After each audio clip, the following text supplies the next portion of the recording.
Hello. Maui. Today we will be reading the book Armada by Ernest Cline. One of his other books, Ready Player One.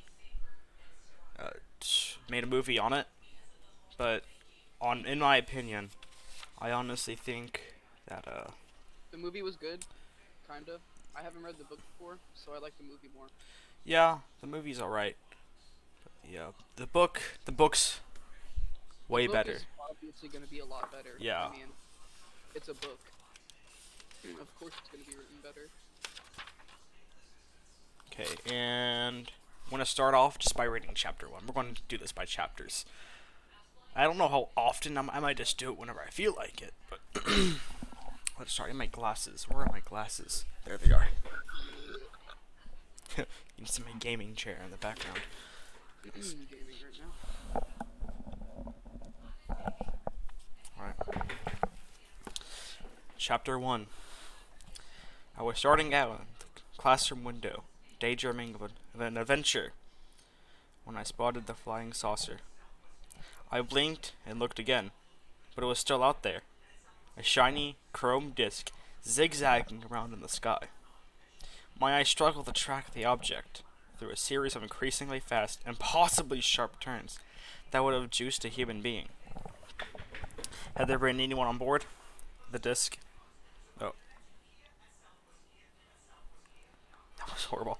The disc streaked toward the distant horizon, then came to an instantaneous stop just above it. It hovered there motionless over the distant tree line for a few seconds, as if scanning the area beneath it with an invisible beam, before it abruptly launched itself skyward again, making another series of physics-defying changes to its course and speed. I tried to keep my cool. I tried to remain skeptical. I reminded myself that I was a man of science, even if I usually get a C in it. I looked at it again. I still couldn't tell what it was, but I knew what it wasn't. It wasn't a meteor, or weather balloon, or swamp gas, or ball lightning. No, the unidentified flying object I was staring at with my own two eyes was most definitely nothing of this earth. My first thought was, holy fucking shit, followed immediately by, I can't believe it's finally happening. You see, ever since the day of kindergarten, I had been hoping and waiting for something mind blowingly fantastic, world altering event to finally shatter the endless monotony of my public education. I had spent hundreds of hours gazing out in the calm, conquered suburban landscape surrounding my school, silently yearning for the outbreak of a zombie apocalypse, a freak accident that would give me superpowers, or perhaps the sudden appearance of a band of time traveling kleptomaniac dwarves. I would estimate that approximately one third of these dark daydreams of mine had involved the unexpected arrival of beings from another world. Of course, I never believed it would really happen. Even if aliens visitors did decide to drop by this utterly insignificant little blue-green planet, no self-respecting extraterrestrial would ever pick my hometown of Beaverton, Oregon, aka Yawnsville, USA, as their point of first contact. Not unless their plan was to destroy civilization by wiping out our least interesting locales first. If there was a bright center to the universe, I was on the planet it was furthest from. Please pass the blue milk, Aunt Beru. But now, something miraculous was happening here.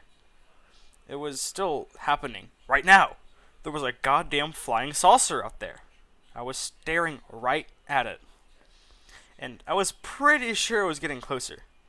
I cast a furtive glance back over my shoulder at my two best friends, Cruz and Deal, who were both seated right behind me, but they were currently engaged in a whispered debate, and neither of them was looking toward the windows.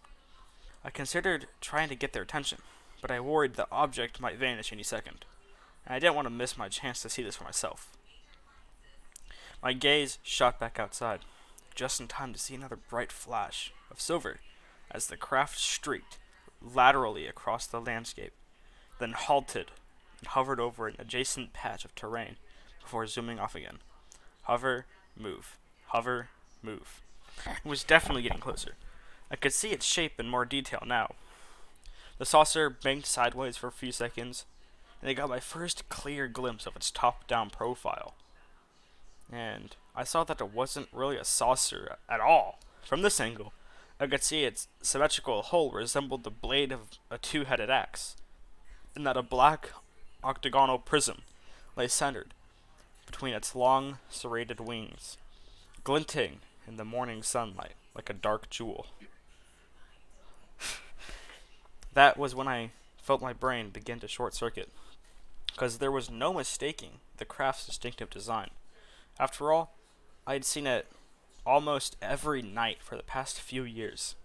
Although a targeting reticle, it was looking at a Sabrukai glaive, one of those fighter ships piloted by the alien got bad guys in Armada, my favorite video game.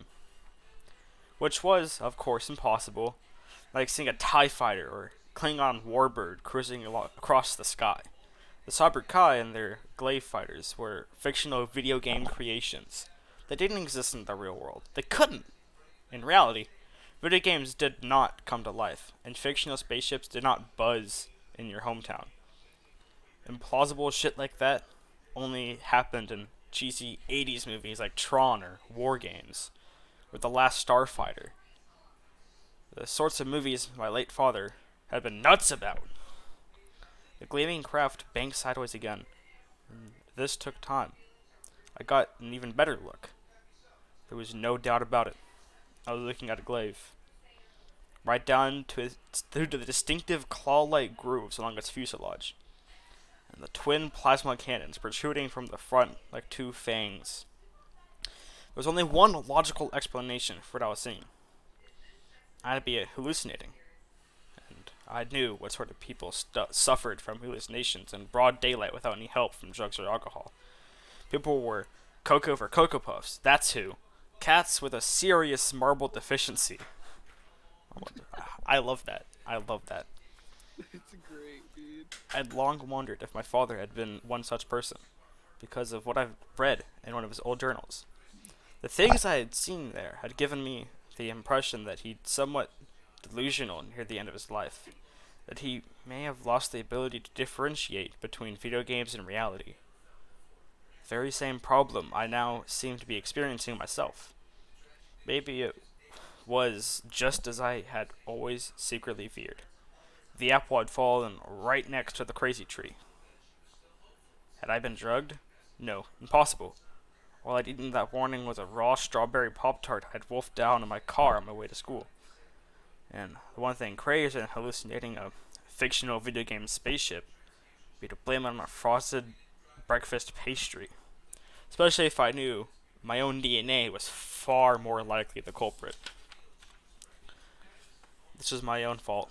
I realized I've taken precautions, but instead, I'd done the opposite. Like my old man, I'd spent my entire life overdosing on uncut escapism, willingly allowing fantasy to become my reality. And now, my father before me was paying the price for my lack of vision. I was going off the rails on a crazy train. You could practically hear Ozzy screaming, "All aboard!" Don't do this, I plead to myself. Don't crack up now, when we've only got 2 months to go until graduation. This is the home stretch, Lightman. Keep it together. Outside the window, the glaive fighter streaked laterally again as it zoomed over a cluster of tall trees. I saw their branches rustle in its wake. Then it zipped through another cloud bank, moving so fast it punched a perfect circular hole through its center, dragging along wisps of cloud vapor all along as it tore out the other side. A second later, the craft froze in midair, one last time before it streaked upward in a silver blur, vanishing from sight as quickly as it had appeared. I just sat there for a moment, unable to do more than just stare then at the empty patch of sky where I'd been for a second earlier. Then I glanced around at the other students seated nearby. No one else was looking in the direction of the windows. That glade fighter really had been out there, no one else would have seen it. I turned back and scanned the empty sky once again, praying for the silver craft to reappear. But it was long gone, and now here I was, forced to deal with the aftermath.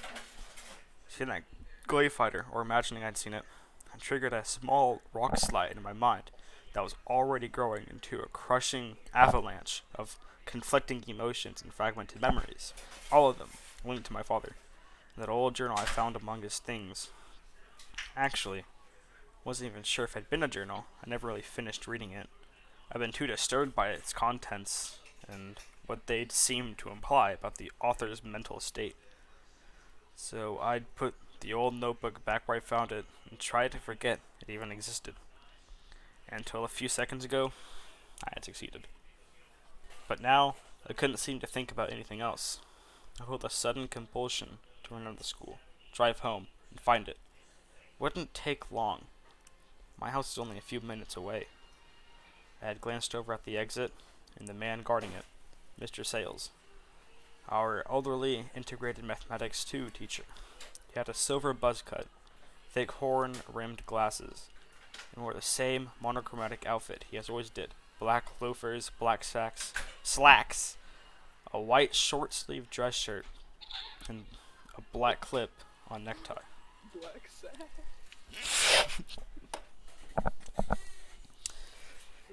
He's been teaching at this high school for over 45 years now.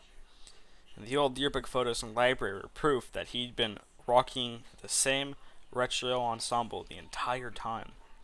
Mr. S was really retiring this year, which was a good thing, because he appeared to have run out of shirts to give some time in the previous century. Today, he had spent the first 5 minutes going over a homework assignment and given us the rest of the period to work on it, while he shut off his hearing aid and did his crosswords.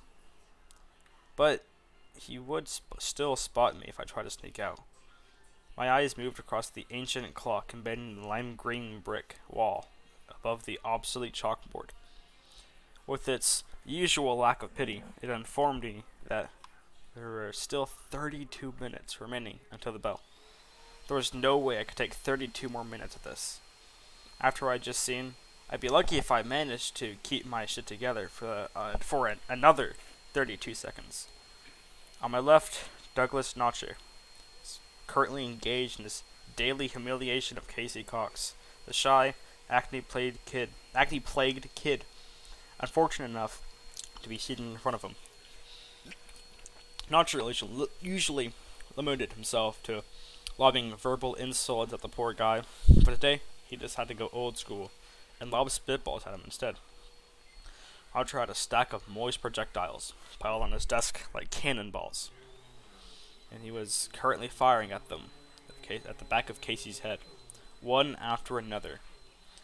The back of the poor kid's hair was already damp with spit from Notcher's previous attacks. Oh my god, I can't say anything.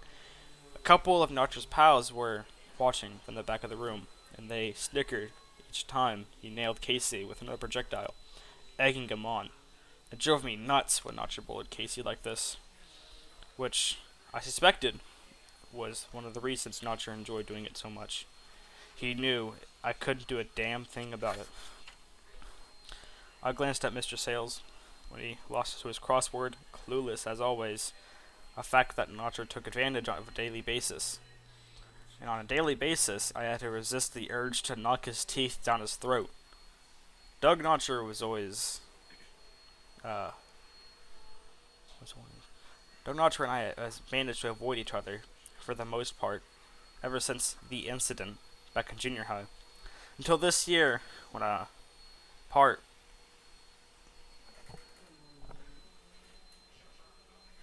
this book is so old that some of the words are fading, and I can't even read that.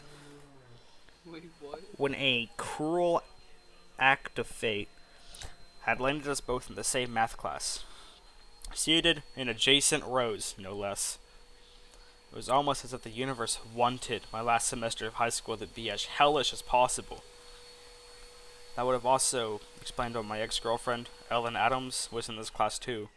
3 rows to my right and 2 rows back, sitting just beyond the reach of my peripheral vision.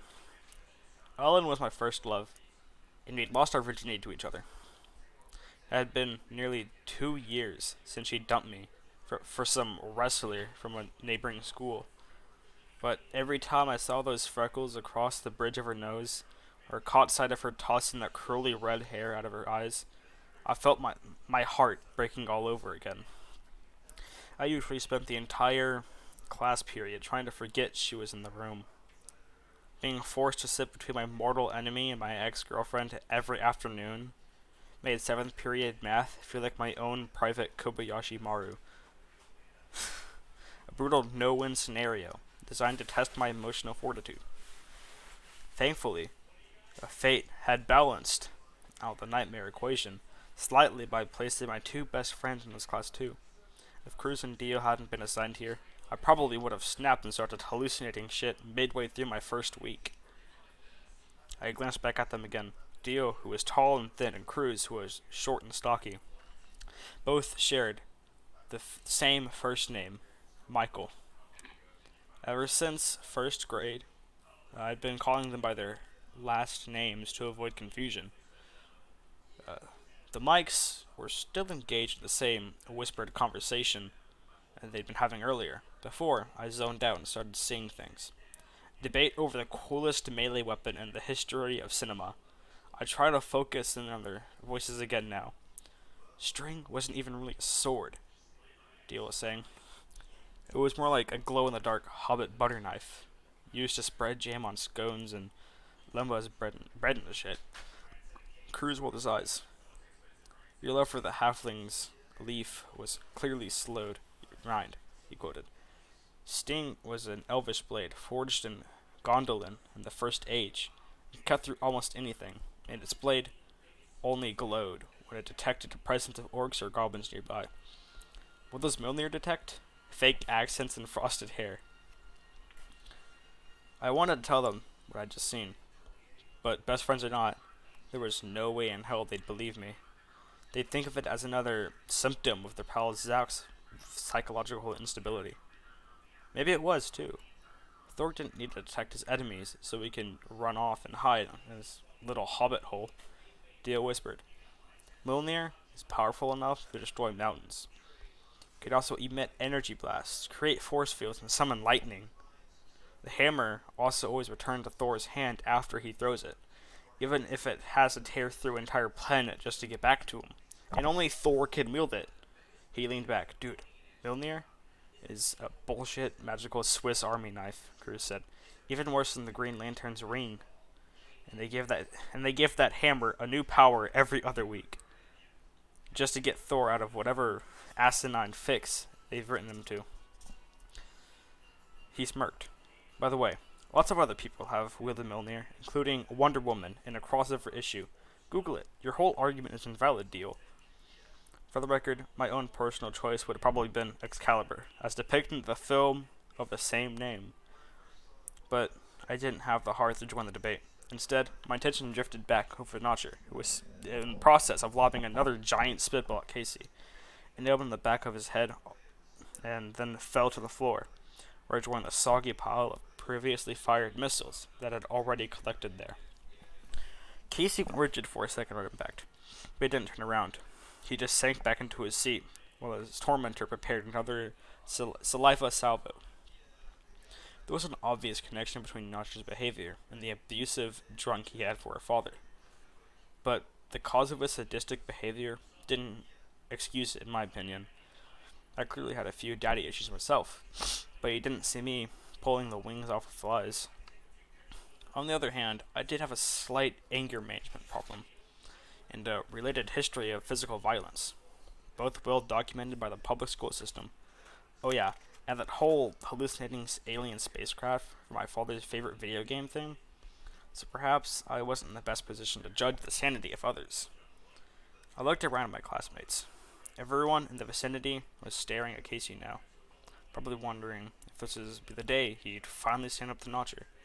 But Casey kept glancing up at Mr. Sales, who was still engrossed in his crossword, oblivious to the intense adolescent drama unfolding in front of him. This video is reaching 20 minutes. I don't think you will finish the first chapter because there's still like one, two pages, two like whole pages, like left and right. Still gonna finish it here. All right. There will be more, hopefully, maybe. This is Armada, as you can see. Very good book, and I recommend it. I'm gonna end it here. Goodbye.